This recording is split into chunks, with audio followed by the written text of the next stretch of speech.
On Global TV News Prime, President Tinubu signs North Central Development Commission Bill to law. The business federal government recommit to second fiscal management economic sustainability. And on the foreign scene, El Salvador set to take alleged dangerous criminals held in American jails. And in sports, Kylian Mbappe to miss Real Madrid's upcoming Copa del Rey quarterfinal against Leganes. Hello and welcome to all our viewers in Nigeria and around the world to News Prime on Global Television. Coming to you live from the nation's capital, Abuja, I am Jumai Manson. A quick reminder that Global Television is on DSTV channel 365 and free to air on NICOMSAT. Now the news in full. Chairman of the Independent National Electoral Commission, INEC, Professor Mahmood Yakubu, has urged members of civil society to show more interest in monitoring primary elections of political parties, emphasizing the need for continued collaboration to ensure a credible and transparent electoral process in the country. Professor Yakubu stated this at the Commission's first regular consultative meeting with civil society organizations at its headquarters in Abuja. Edikon Michael has the report.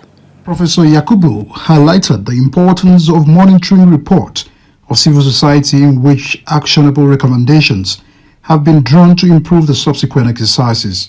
To be as interested in party primaries as you are actively engaged in the monitoring of the secondary election conducted by INEC.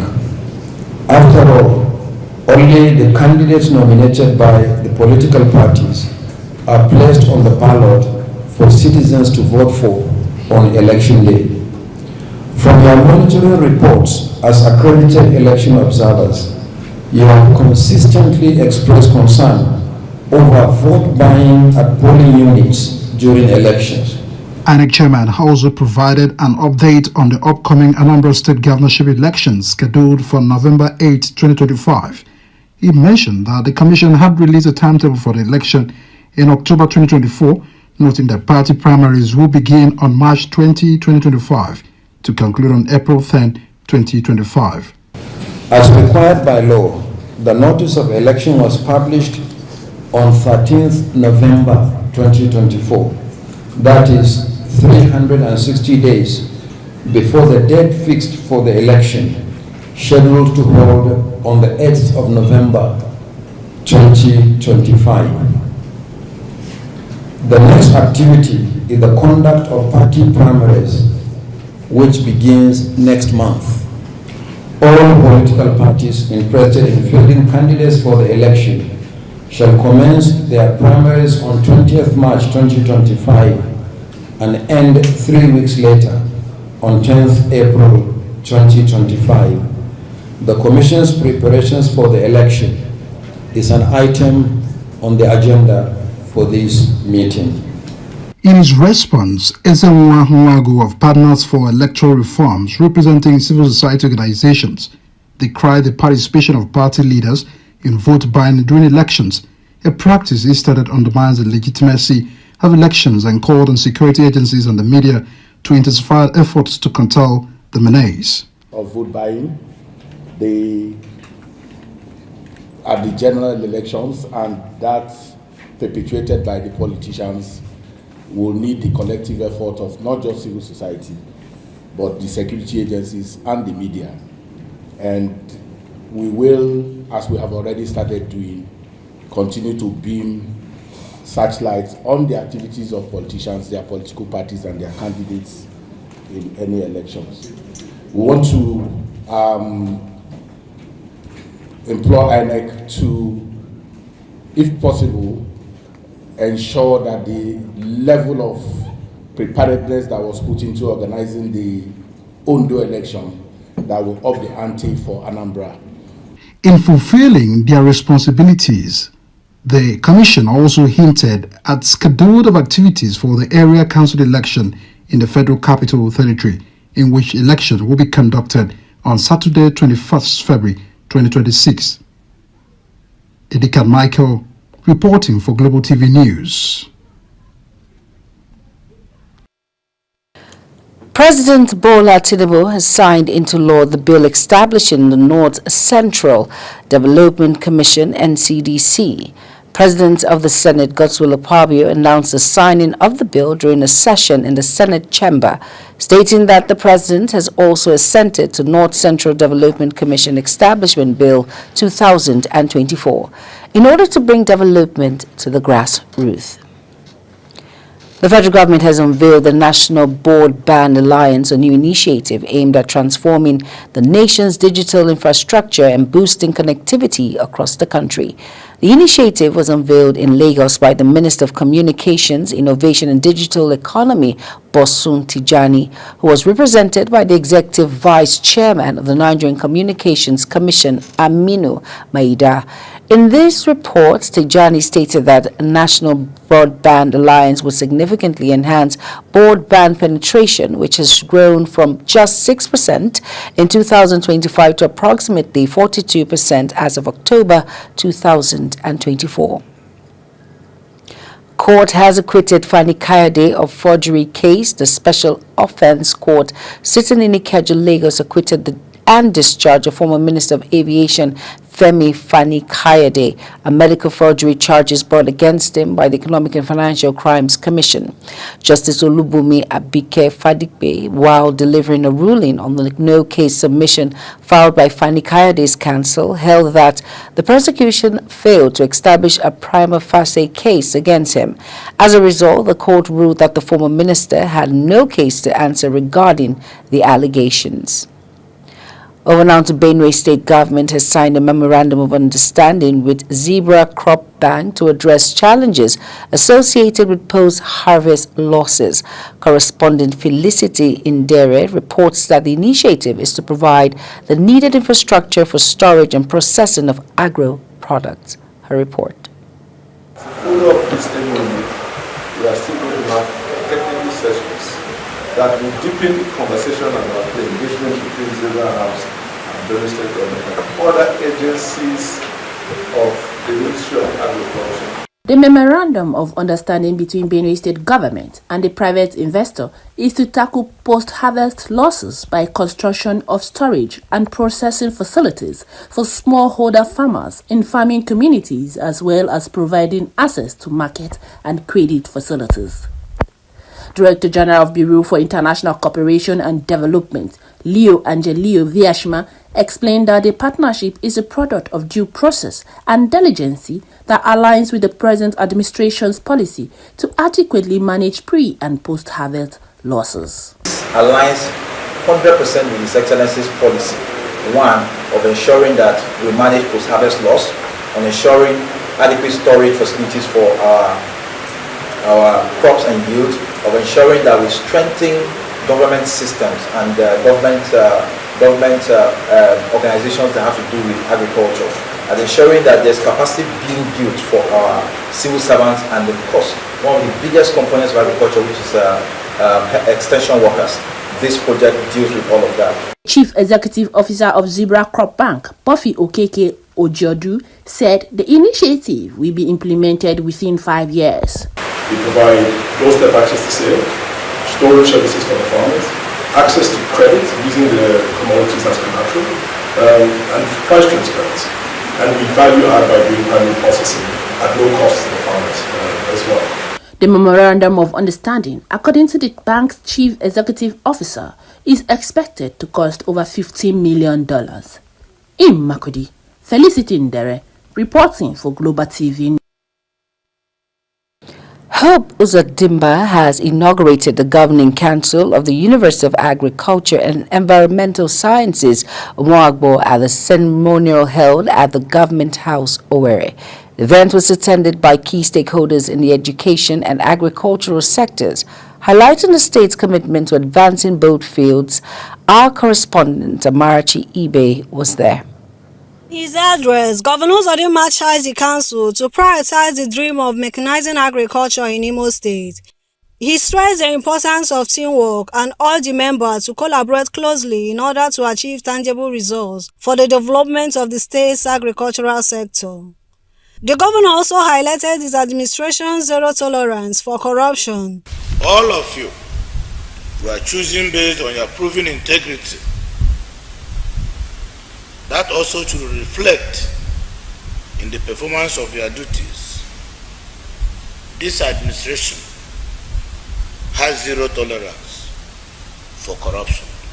I want to assure you that I will do all that is required for the success of your assignment. This university is very pivotal in our quest for food security. Urging the council to ensure that the university contributes to the advancement of both education and agriculture in the state. You have the responsibility to translate this our vision of mechanized agriculture into reality. I expect you, therefore, to formulate policies that are tailored towards achieving that objective. I expect you to innovate ways of improving the academic and practical knowledge of students in agriculture. Speaking on behalf of the other council members, Chairman of the council, Professor Nelson Aleno, assured the governor that they would work with dedication and commitment to achieve the goals set for them. On behalf of these excellent men and women that are put together with me, this council, we want to give you our confidence. We want to assure you that this honor bestowed on us today will be something that the state will be happy about. The inauguration of the Governing Council is seen as a crucial step in advancing both higher education and agricultural development in Imo State. In Owerri, Amarachi Ibe reporting for Global TV News.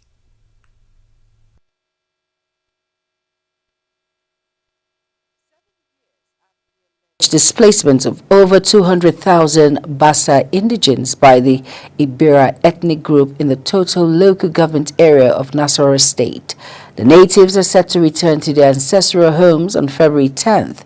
The acting chairman of Bassa Youth of Peace Coalition Forum, Joshua Gomina, disclosed this while speaking with journalists. Now, the development followed several peace meetings organized by the state government and heads of security agencies in the state. Kebbi State Government has announced a rescheduling of the 61st Argungu International Fishing and Cultural Festival in 2026. Speaking at a press briefing, the Deputy Governor of Kebbi State and Chairman of the festival's main committee, Senator Umar Argungu, stated that the decision was reached after consultations with the Argungu Emirate Council. He explained that the rescheduling was necessary to facilitate comprehensive renovations or works on the festival venues, ensuring that meet modern standards and are constructurally sound. The Federal High Court in Abuja has organized the Independent National Electoral Commission to pay 1.12 billion naira in compensation to the family of one Mike Madu killed by an INEC driver in Imo State. Justice Inyang Eko, in a judgment, ordered the commission to pay the damages with 10% interest per annum for the date of judgment until the final or full payment is made. In addition, the judge ordered INEC, its chairman, Professor Yakubu Mahmood, and other defendants to send a letter of condolence to the late Madu's family. Ogun State Police Command arraigned the suspended Olorile of Orile Ifo, Samuel Adewale Ogunjobi, for assaulting a 73-year-old chief, Abraham Areola. Ogunjobi was arraigned on 3 counts bordering on conspiracy, assault, and conduct likely to cause breach of peace. The Nigerian Police Force spokesman Olumuyiwa Adejobi confirmed this in a statement. Government Francis Uwafuru of Ebonyi has urged the people of Amgu village in Kalaha, Isialu local government of the state to remain calm after a suspected gunman's attack. Uwafuru made the plea in a statement by the Chief Press Secretary Monday Uzo in Abakaliki. The governor, while condemning the attack, described it as a flagrant disregard to the sanctity of human life. It was reported that the attack led to the death of 10 persons and destruction of houses and other property worth millions of naira. You are watching the live broadcast of News Prime on Global Television. It's coming to you live from the nation's capital, Abuja, where News Prime returns. China reinstates in the trade war, imposes tariff on U.S. energy, autos. We shall bring you this and well as more foreign and sports stories right after this break. Please stay with us.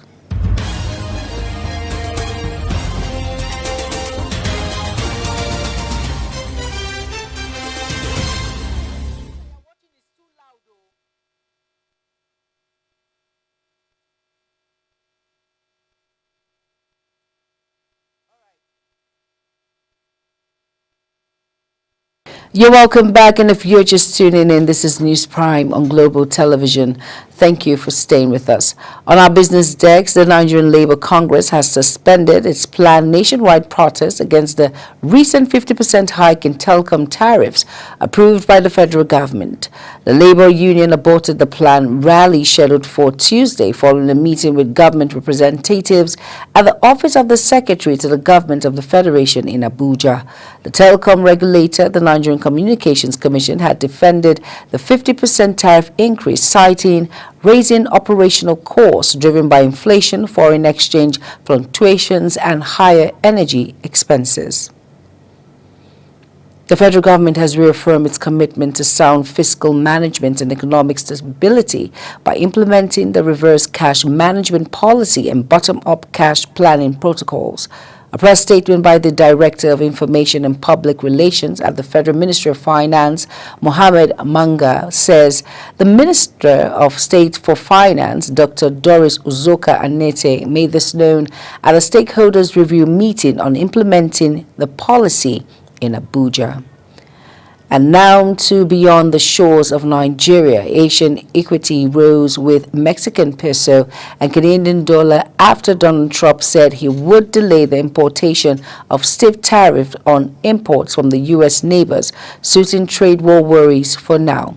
Tokyo, Seoul, Manila, Sydney, Mumbai, Bangkok, Wellington, and Taipei were also in the green. Sydney and Singapore edged down. However, early erosion was tempered somewhat after China announced levies on some imports of U.S. goods as Washington measures kicked in, with no news that the two sides had reached an agreement to pause.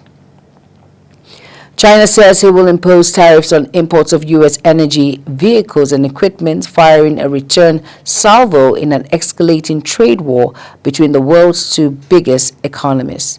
U.S. President Donald Trump on Saturday announced sweeping measures against major trade partners, Canada and Mexico, with goods from China hit with an additional 10% tariff on top of the duties they already endured.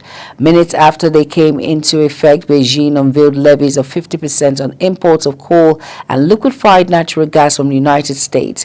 At the time, now, crude oil, agricultural machinery, big engine vehicles, and pickup trucks face 10% duties. On the foreign news now, a Tokyo court has upheld a suspended 6-month sentence for former Nissan executive Greg Kelly, a one-time aide of the firm's fugitive ex-CEO Carlos Ghosn. Both prosecutors and Kelly, a 68-year-old American charged with helping Ghosn attempt to conceal income, had questioned the 2022 verdict, but the Tokyo High Court dismissed their appeals. Kelly was arrested in 2018 in Japan at the same time as Ghosn, who at extension sent shockwaves around the business world. Israeli Prime Minister Benjamin Netanyahu is set to meet President Donald Trump as Israel and Hamas say they are ready for negotiations on a new phase in their fragile Gaza ceasefire. Netanyahu, the first foreign leader to visit the White House since Trump returned to power last month, will discuss the truth's future and effort to end the Gaza war. Hours there after their meeting, Netanyahu's office said Israel will send a delegation to the Qatari capital Doha later this week for negotiations. U.S. Secretary of State Marco Rubio says El Salvador has ordered to take in those it termed dangerous criminals held in American jails, including those with U.S. citizenship. After meeting President Nayib Bukele on visit to the Central American city, Rubio said the U.S. is profoundly grateful, noting that no country has ever made an offer of friendship such as this. Rubio and El Salvador will also accept for deportation migrants or any nationality who are criminals and in U.S. unlawfully.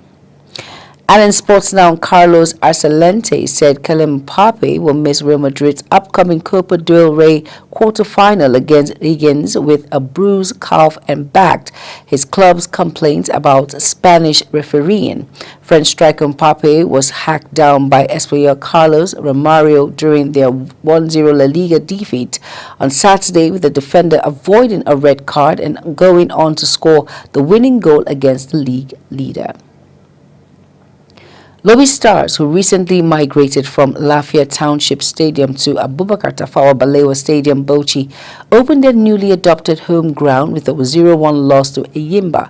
For close to 3 years now, Lobby Stars have continued to move from one place to another in search of an alternative home ground following the prolonged renovation work on their traditional home ground, the Upper Ako Stadium, Makodi.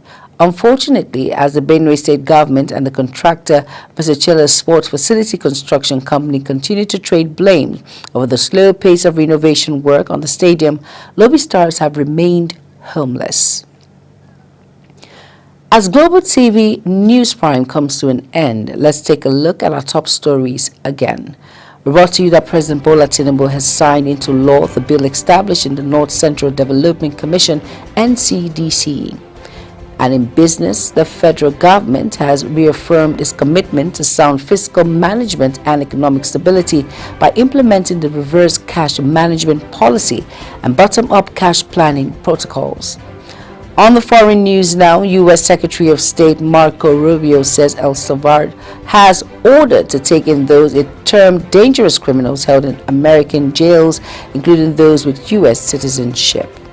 And finally, in sports, we brought to you that Carlos Arcelente said Kylian Mbappe will miss Real Madrid's upcoming Copa del Rey quarter-final against Higgins with a bruised calf and backed his club's complaint about Spanish refereeing. And that's it on Global Television News Prime. A quick reminder that Global TV is on DSTV channel 365, on Star Times channel 276, and free to air on Nicom site. Kindly follow us across all social media platforms now showing on your screen by using @GlobalTVNG. I am Jumai Manson. Thank you for watching.